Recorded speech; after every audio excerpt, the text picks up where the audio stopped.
존경하는 국민 여러분, 김영주 부의장님을 비롯한 선배 동료 여러분, 인천 중구 강화군 옹진군 국민의힘 배준영 의원입니다. 저희 외할아버지는 3살 때부터 홀어머니 밑에서 컸습니다. 아버지가 일제히 모진 고문을 당한 후 불과 25살의 나이에 돌아가셨기 때문입니다. 전남 영광에서 3.1 만세운동을 주동했다는 죄목입니다. 제가 대전 현충원 조상의 묘역에 바친 김대중 오부지 선언문의 한 대목은 이렇습니다. 통절한 반성과 마음으로부터의 사죄를 한다. 많은 국민들이 이번 한일 정상 중에 기시다 총리가 똑같이 반복하길 기대했습니다. 그래서 저도 아쉽기는 합니다. 그러나 한편 묻고 싶습니다. 우리가 3.1운동을 지금껏 104년째 기리는 이유가 앞으로도 100년을 일본과 싸우자는 의미일까요?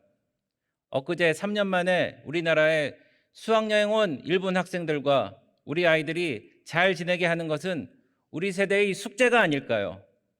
민주당 의원님들은 일본에 주눅들지 마십시오. 조공 외교라뇨. 대한민국은 이제 일본을 넘어서고 있습니다. 반도체나 전자제품도, 국가 신용도도, 구매력을 기준으로 한 1인당 GDP도 이젠 우리가 앞섰습니다. 일본에 먼저 손을 내밀 정도의 자신감 있는 나라로 국민 여러분께서 대한민국을 만드셨다는 것을 아직 모르십니까? 굴욕이라뇨. 대통령으로서 중국을 방문해 중국은 큰 봉우리고 우리나라는 작은 나라라고 조아리고 수행기자 집단 폭행까지 참았지만 결국 한중 간의 무역 적자가 이 지경이 된 것, 그것이 굴욕입니다. 북한의 수석 대변인이라 불렸지만 미사일과 모욕 세례를 끊임없이 받은 것이 바로 그게 굴욕입니다. 반일 전술로 재미 보시려는 분도 한 번쯤 기억해 주십시오. 일본에는 무려 400만 명이 넘는 제1한인과 약 50만 명의 한국 국적을 가진 우리 국민이 그렇게 막 던지신 돌들을 맞고 있습니다. 우리 중소기업은 대한민국 총 수출 중 17%이지만 일본에 대한 수출은 36%에 달합니다. 2019년 일본의 수출 규제 때 피해 기업에 제공한 금융 지원 금액만 한 달 만에 5,300억이 넘었습니다. 한국은 일본에게 3위 교역국이고 일본은 한국에게 4위 교역국입니다.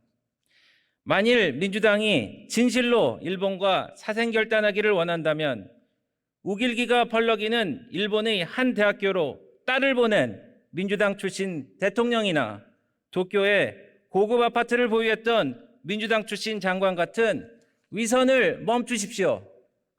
이번 정상회담으로 우린 셔틀 외교를 재개했고 일본은 수출 규제를 철회했으며 북한의 도발에 대응하기 위한 지소미아가 정상화되고 있습니다. 윤석열 정부의 외교는 나아갑니다.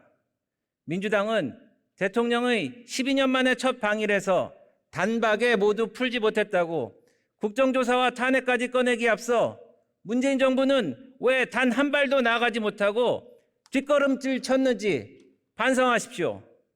프랑스는 1, 2차 세계대전에서 국민 200만 명을 잃고도 지금 독일과 같은 화폐를 쓰고 여권 없이 자유롭게 다니고 상호 고용에 제한이 없습니다. 국익을 위해 반목의 강을 건넜기 때문입니다. 우리도 강을 건넙시다. 바이든 미국 대통령은 미국의 가장 가까운 동맹국인 한국과 일본이 협력과 파트너십의 새롭고 획기적인 장을 열었다고 했습니다. 일본 시민단체도 가해 당사자는 사죄도 않고 일엔도 내지 않는 것으로는 강제 동원 문제가 해결되지 않는다는 양심의 목소리를 내고 있습니다. 우리 국민의 60% 이상도 일본과의 관계 개선을 원하고 있습니다. 이제 한미 간의 대화, G7의 한미일 대화도 앞두고 있습니다. 보다 완결된 결말이 나올 때까지 기다려 주십시오. 1965년 박정희 대통령의 한일 국교 체결 당시 국민 대부분이 반대하는 가운데도 김대중 민주당 국회의원이 찬성한 이유는 처음도 그리고 마지막도 국익 때문일 것입니다.